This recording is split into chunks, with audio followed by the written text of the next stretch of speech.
Your honour, আজকে এই state versus Mrs Aishani ঘোষের যে মামলা, তাতে আমি আমার প্রথম এবং গুরুত্বপূর্ণ সাক্ষী হিসাবে ব্যবসায়ী অলোক রায়কে ডাকতে চাই।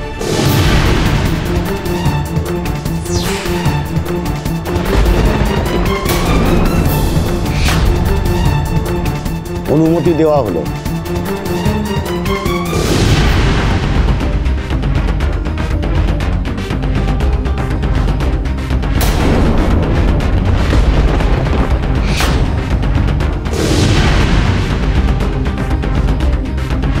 অলোক রায়, এর ব্যাপারেই সব ডিটেল আমাকে অভিনব দিয়েছে, কিন্তু লোকটা আমার দিকে এরকম ভয় ভয় তাকাতে তাকাতে গেল কেন? দেখা যাক ও কি বলে।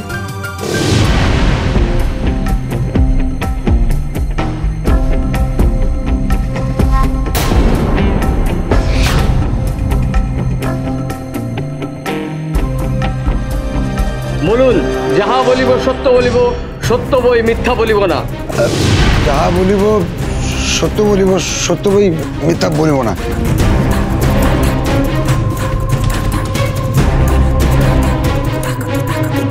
আচ্ছা অলোকবাবু, আপনি ঐশানী ঘোষকে 20 লাখ টাকা দিয়েছিলেন?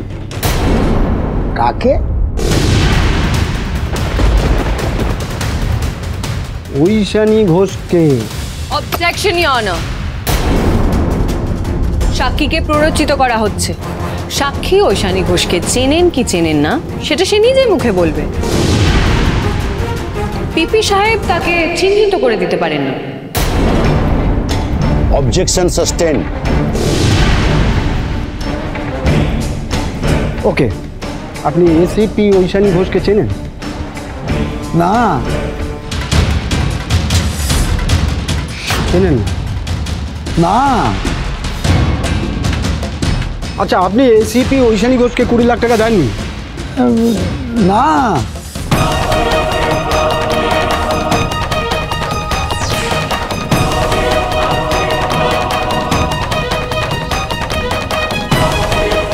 আচ্ছা, আপনি এই মাসে মোট 4 বারে 20 লাখ টাকা ক্যাশ তোলেননি ব্যাংক থেকে? হ্যাঁ। আপনি কি আপনার বাড়িতেই ক্যাশটা রেখেছিলেন? না। আচ্ছা, ওই টাকা তোলার পর আপনার বাড়ি থেকে কি ওই টাকাটা চুরি হয়ে গেল নাকি ডাকাতি? না। তাহলে যে টাকাগুলো আপনি ব্যাংক থেকে তুললেন সেই নম্বরের নোটগুলো কি করে এসিপি ঐশানী ঘোষের বাড়িতে পাওয়া গেল অলোকবাবু?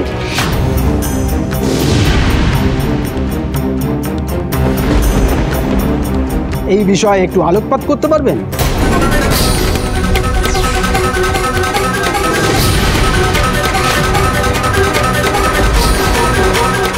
না। কি তখন থেকে হ্যাঁ হ্যাঁ না না করছেন?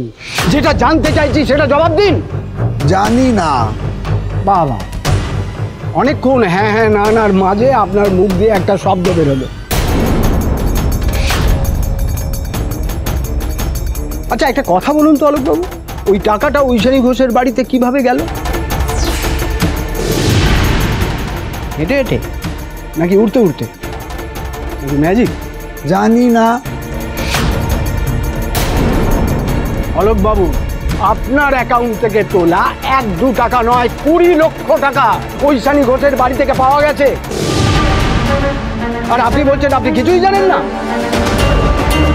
ঠিক করে জবাব দিন। এখানে আপনি শপথ নিয়েছেন সত্যি কথা বলার, আপনার কিন্তু এভাবে মিথ্যে কথা বলার আমি কিন্তু বের করে দেবো। অবজেকশন ইওর অনার, উনি সাক্ষীকে ধমকি দিয়ে মানসিক চাপ সৃষ্টি করার চেষ্টা করছেন। Objection overrule. অলোকবাবু, আপনি পিপি সাহেবের প্রশ্নের উত্তরটা দিন। টাকাটা ঐশানী ঘোষের কাছে কিভাবে গেল? আপনি আদালতে দাঁড়িয়ে শপথ নিয়ে অসত্য কথা বলছেন। আমি কিন্তু আপনাকে আবার সাবধান করে দিচ্ছি, আপনি সত্যিটা স্বীকার করুন, না হলে কিন্তু। আচ্ছা, আমি স্বীকার করছি যে আমি ওই ঐশানী ঘোষকে 20 লক্ষ টাকা দিয়েছি।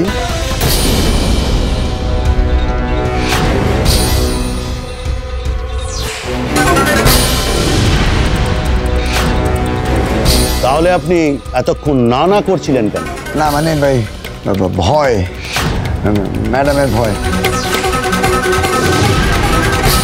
মানে উনি আমাকে বলেছিলেন যদি আমি 20 লক্ষ টাকাটা না দিই তাহলে আমার বিপদে ফেলে দেবেন।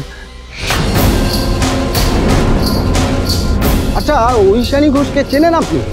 হ্যাঁ চিনি তো, ওই তো বসে আছেন তখন থেকে অবজেকশন বলছিলেন। আচ্ছা অলোকবাবু, আপনি কি খালি ভয় পেয়ে টাকাটা দিয়েছিলেন নাকি অন্য কোনো উদ্দেশ্য ছিল? আসলে ব্যাপারটা কি হুজুর, মানে স্যার ওই হারাধন সরকেল আমার ব্যবসার প্রতিপক্ষ। তা আমি অনেকদিন ধরেই চেষ্টা করছিলাম কি করে ওর ব্যবসাটা ডাউন হয়ে যায়। হ্যাঁ, হচ্ছিলই না। তো আমি ভাবলাম যে কিছু করে যদি হারাধন সরকেলের নামটা বদনাম করা যায় তাহলে ওর ব্যবসাটা বসে যাবে। ঠিক সেই সময় আমাকে ম্যাডাম ফোন করে।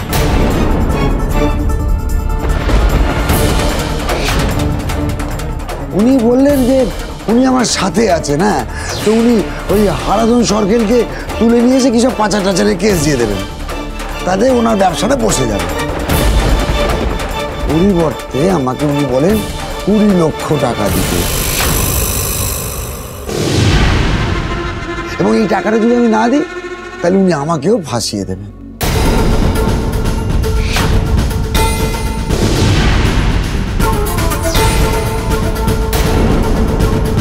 এখন আপনি বলুন হুজুর, জলে থেকে কি কুমিরের সাথে লড়াই করা যায়? তাই আমি 20 লক্ষ টাকা দিয়ে দিলাম। আর আমি ভেবেও দেখলাম এতে তো আমার ফায়দাই হচ্ছে। তবে হ্যাঁ, ম্যাডাম কিন্তু কথা রেখেছেন।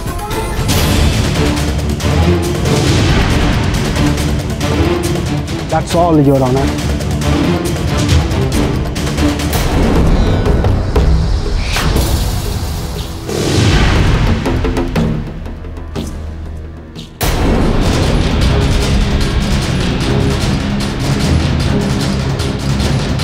আপনি শুরুতে অস্বীকার করছিলেন কেন? মানে যে হারাধন সরকেলের মতন লোককে তুলে নিয়ে যেতে পারে সে তো আমাকে যে কোনো দিন ফাঁসিয়ে দিতে পারে। হ্যাঁ, তো সেই ভয় আর কি। আর তাছাড়া ম্যাডাম আপনিই তো বললেন যে কোর্টের সত্যকে চেপে যেতে। একদম মিথ্যে কথা বলবেন না।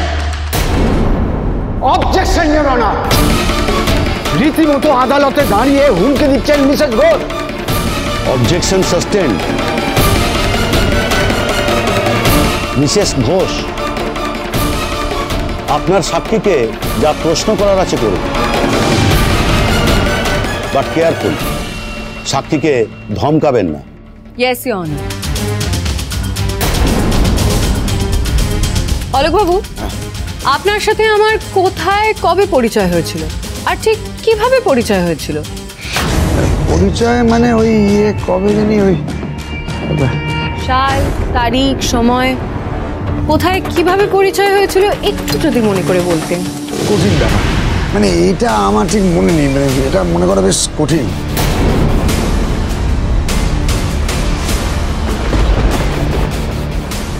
বাহ, ভালো। আপনার আমার সাথে কিভাবে পরিচয় হয়েছিল সেটা মনে নেই। ঠিক আছে, আমি আপনাকে কবে ফোন করেছিলাম? ওই যে যেদিন হারাধন সরকারের বাড়ি গেলেন তার আগের দিন। কখন ফোন করেছিলাম? ওই সন্ধ্যে 7টা নাগাদ। আপনার কাছে আমার নাম্বার আছে? না, নাম্বার মানে আপনি ফোন করে বললেন না যে আমি এসিপি ঐশানী ঘোষ বলছি। বাহ, তার মানে আপনার সাথে আমার ঠিকভাবে পরিচয় নেই। Objection, your honour. সাক্ষী একবারও বলেনি যে মিসেস ঘোষের সাথে তার ঠিকভাবে পরিচয় নেই। সাক্ষী তো জোর দিয়ে এটাও বলতে পারছেন না যে ওনার আমার সাথে কবে কিভাবে পরিচয় হয়েছিল উনি নাকি মনেই করতে পারছেন না। তবে আমি এটা জোর দিয়ে বলতে পারি যে আমি ওনাকে জীবনে কোনোদিনও দেখিনি। Objection overrule.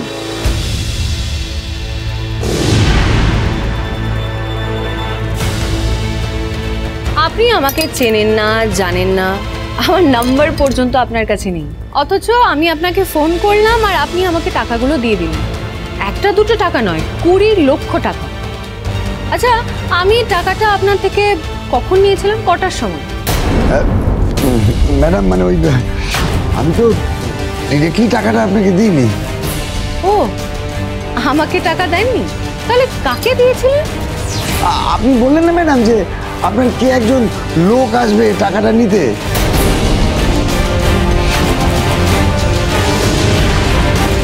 সে লোক এসেছিল তো, তাকেই দিয়ে দিয়েছি। বাহ, তা আমার লোক, সে যে আমার লোক, তার কোনো পরিচয়পত্র দেখিয়েছিল? না না। বাহ, আমি আপনাকে আননোন নাম্বার থেকে ফোন করলাম, আমার লোক গেল আর আপনি তাকে টাকাটা দিয়ে দিলেন। হ্যাঁ মানে আর কি। আচ্ছা, আমার লোক কখন টাকাটা নিতে গেছিল? হ্যাঁ ওই রাতের দিকে। কবে গেছিল? ওই যেদিন আপনি ওই হারাধন সরকারকে তুলে নিয়ে এলেন তার আগের দিন। বেশ, এবার আপনার ব্যবসা সম্পর্কে কিছু জানা যাক। অবজেকশন ইওর অনার, এই কেসের সাথে ওনার ব্যবসার কোনো সম্পর্ক নেই। আছে ইওর অনার, ওনার ব্যবসার সাথে এই মামলার গুরুত্বপূর্ণ কানেকশন আছে। Objection over rule.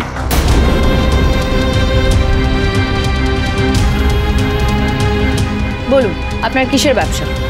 ট্রান্সপোর্টের ব্যবসা ম্যাডাম, আমার তো অনেকগুলো গাড়ি আছে। আপনি গাড়ি ভাড়া দেন, তাই তো? হ্যাঁ হ্যাঁ, কাশ্মীর থেকে কন্যাকুমারী আমার সব গাড়ি ঘুরে ঘুরে বেড়াচ্ছে। আর হারাধন সরকেল আপনার গাড়ি নিয়ে কি করে?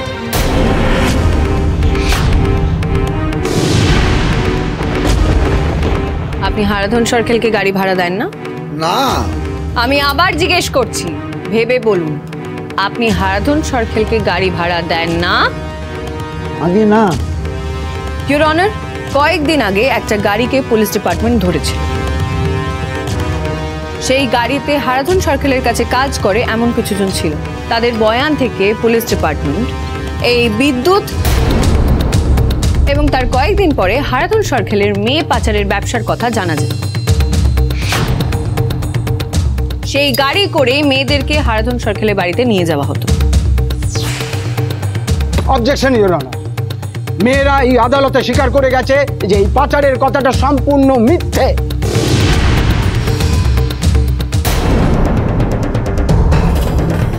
মেয়েরা যে কোনো কারণে ভয় পেয়ে সত্যি কথাটা বলেনি, সেটা কি আপনি যাচাই করে দেখেছেন? ওটা পুলিশের কাজ। বেশ, তাহলে তদন্তকারী অফিসারকে ডেকে সত্যিটা জানার চেষ্টা করুন। উনি তো কোর্টে উপস্থিত আছেন। আর আমাকে আমার সাক্ষীকে জেরা করতে দিন। বলুন, আপনার গাড়ি? কি বলছেন ম্যাডাম, আমার গাড়ি কখন কার কাছে ভাড়া যাচ্ছে আরে আমি কি সব জানতে পারি? না না, তা আপনি কি করে জানবেন? তবে একটা দুটো নয়, আপনার অনেকগুলো গাড়ি হারাধন সরকেলের কাছে ভাড়া খাটে। বেশ মোটা টাকার ব্যবসা হারাধন সরকেলের কাছ থেকে আপনার ট্রাভেল কোম্পানিতে যায়। তাহলে আপনি আর হারাধন সরকেল রাইভাল হলেন কি করে? Objection your honour. প্রমাণ চাই তো? আছে আমার কাছে।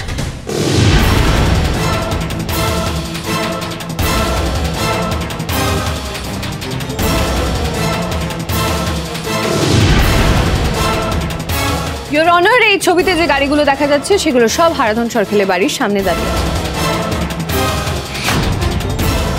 এবং এই সব কটা গাড়ি মিস্টার অলোক রায়ের কোম্পানি।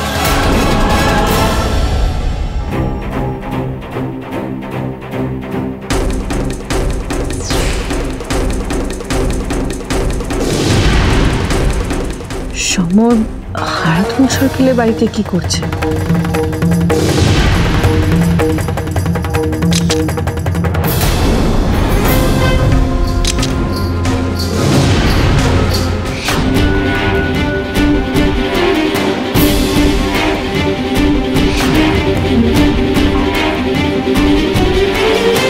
পুলিশ ডিপার্টমেন্ট এই সবকটা গাড়ির ইনফরমেশন নিয়ে এবং মিস্টার অলোক রায়ের কোম্পানি থেকে ইনফরমেশন নিয়ে এটা কনফার্ম করেছে যে এই সবকটা গাড়ি হারাধন সরকেলের কাছে ডেইলি বেসিসে ভাড়া খাটে।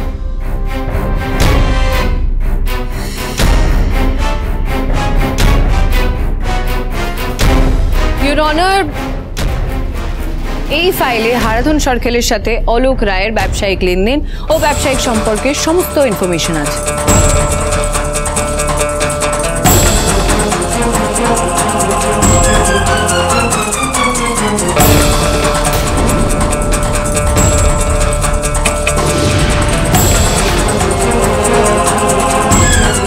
যেখানে যেখানে হারাধন সরকেলের ইনভেস্টমেন্ট আছে সেখানে সেখানে অলোক রায়েরও ইনভেস্টমেন্ট আছে। স্কুল, ক্লিনিক, সমস্ত ব্যবসায় উনি হারাধন সরকেলের সঙ্গে আছেন, যুক্ত আছেন এবং হারাধন সরকেলের সাথে হাত মিলিয়ে আপনি আমাকে ফাঁসানোর চক্রান্ত করেছেন। অবজেকশন ইওর অনার, আমার মনে হয় মিসেস ঘোষ একটু বেশি করেই ক্যারিড অ্যাওয়ে হয়ে গেছেন। যে দেখুন, যে কাউকে যে কেউ গাড়ি ভাড়া দিতে পারে এবং সেম বিজনেসে টাকা ইনভেস্ট করতে পারে, তার মানে এই নয় যে সেই সেম বিজনেসে টাকা ইনভেস্ট করলেই সে তার বন্ধু হয়ে যাবে, দুজনের বন্ধু হয়ে যাবে। এটা সম্ভব নয়।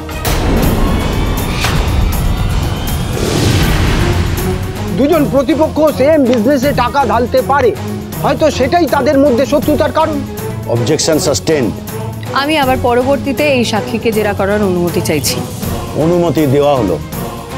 ধন্যবাদ।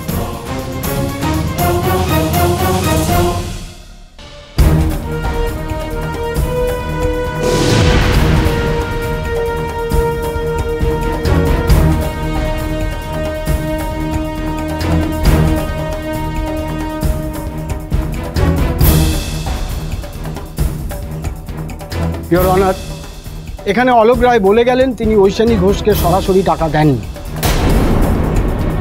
তিনি টাকা দিয়েছিলেন ঐশানী ঘোষের একটি লোককে। তা আমি পরবর্তী সাক্ষী হিসাবে তাকে একটু ডেকে পাঠাতে চাই, যাকে ঐশানী ঘোষ পাঠিয়েছিল অলোক রায়ের কাছে টাকা আনানোর জন্য। সমর দত্ত।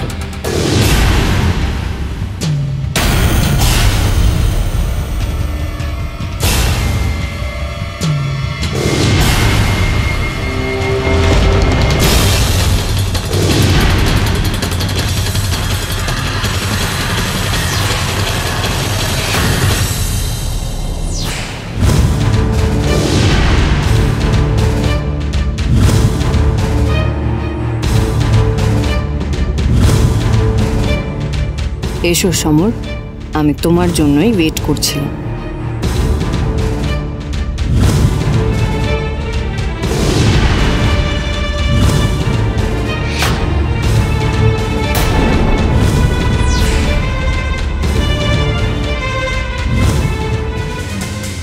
বলুন, যা বলিব সত্য বলিব, সত্য বই মিথ্যা বলিব না।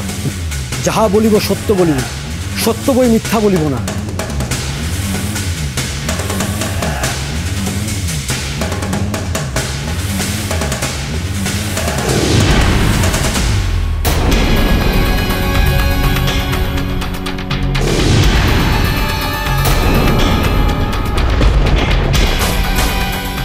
আমার এক বন্ধু হঠাৎ করে অসুস্থ হয়ে পড়ল, ওর তো কেউ নেই।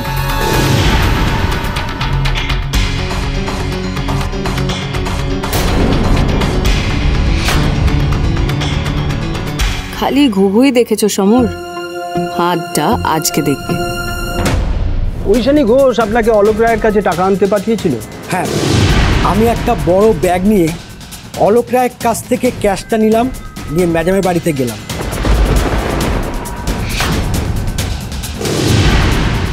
স্যার, ও তো টাকা মিথ্যে কথা বলছে।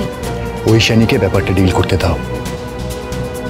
ম্যাডামের শ্বশুর মশাই আমাকে বলল যে ম্যাডাম নাকি বলেছে ব্যাগটা ওনার ঘরে রেখে আসতে, আর ম্যাডাম বলেছিল যে ওই টাকাগুলো একটা জলের কলসির মধ্যে রাখতে। আমি তাই করেছিলাম।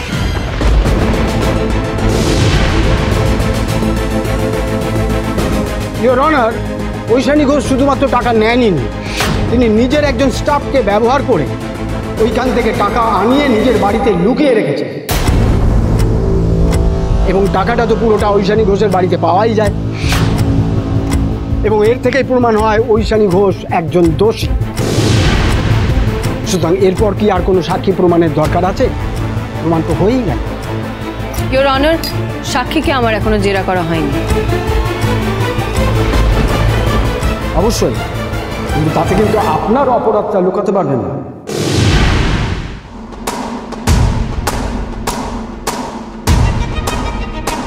আগে আমার অপরাধটা প্রমাণ হোক।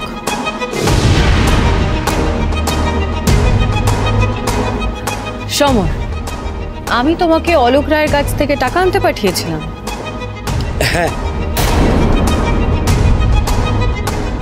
কখন? যেদিন হারাদন সরকারের বাড়িতে পুলিশি অভিযান হলো তার আগের দিন রাতে। বাহ, তোমার আর মিস্টার অলোক রায়ের বয়ান হুবহু মিলে যাচ্ছে। Very good. টাইমটা মনে আছে? কটার সময়? ওই 8টা সাড়ে 8টা হবে। গুড। হারাধন সরকারকে ধরতে যাওয়ার আগের দিন রাতে তোমার এক বন্ধু হঠাৎ করে অসুস্থ হয়ে পড়ায় হারাধন সরকারের বিরুদ্ধে পুলিশি অভিযানে তুমি থাকতে পারো না। তুমি ডিপার্টমেন্টকে তাই জানিয়েছো? হ্যাঁ। তোমার বন্ধুর খুব সিরিয়াস কন্ডিশন ছিল? হ্যাঁ। তাকে তুমি কখন হসপিটালে অ্যাডমিট করেছিলে? কটার সময় অ্যাডমিট করা হয়েছিল? আসলে জমে মানুষে নিয়ে টানাটানি করছিল তো, তাই টাইমটা খেয়াল নেই। তোমার বন্ধুকে কখন হসপিটালে অ্যাডমিট করেছিলেন? টাকাটা নেওয়ার আগে না পরে? আগে। না না, পরে পরে। আই রিপিট, টাকাটা নেওয়ার আগে না পরে তুমি তোমার বন্ধুকে হসপিটালে অ্যাডমিট করেছিলে? পরে। বন্ধুর খবরটা শুনে তো বাড়ির দিকে ছুটে গিয়েছিলাম। টাকাটা তখন কোথায় ছিল? টাকাটা আমি আমার বাড়িতে লক করে রেখে গিয়েছিলাম। সমর, তুমি আমার নাম করে একজন ব্যবসায়ীর কাছ থেকে 20 লক্ষ টাকা ক্যাশ তুলে এনেছো, সেটাও একটা অপরাধ, আশা করি তুমি জানো। সেটা তো ম্যাডাম আপনার কথাতেই। হ্যাঁ, আমার কথাতেই তুমি যদি সব কাজ করে থাকো তাহলে সেদিন রাতে তুমি আমাকে একবারের জন্য জানাওনি কেন যে তুমি টাকাটা পিক আপ করে এনেছো? আবার তোমার বাড়িতেও রেখেছো। তুমি সেদিন রাতে একবারের জন্য আমাকে ফোন করে জানাওনি। ম্যাডাম, আমার ফোনের চার্জ চলে গেছিল। কখন ফোনটা চার্জ চলে গেল? ওই যে বাড়িতে আসলাম টাকাটা লুকিয়ে রেখে এসে। ফোনটা চার্জে বসালে না কেন? বাড়িতে তো চার্জার ছিল। কেন বসালাম না? ওই যে বন্ধুর খবরটা পেলাম তো, পেয়ে ছুটে চলে গেলাম।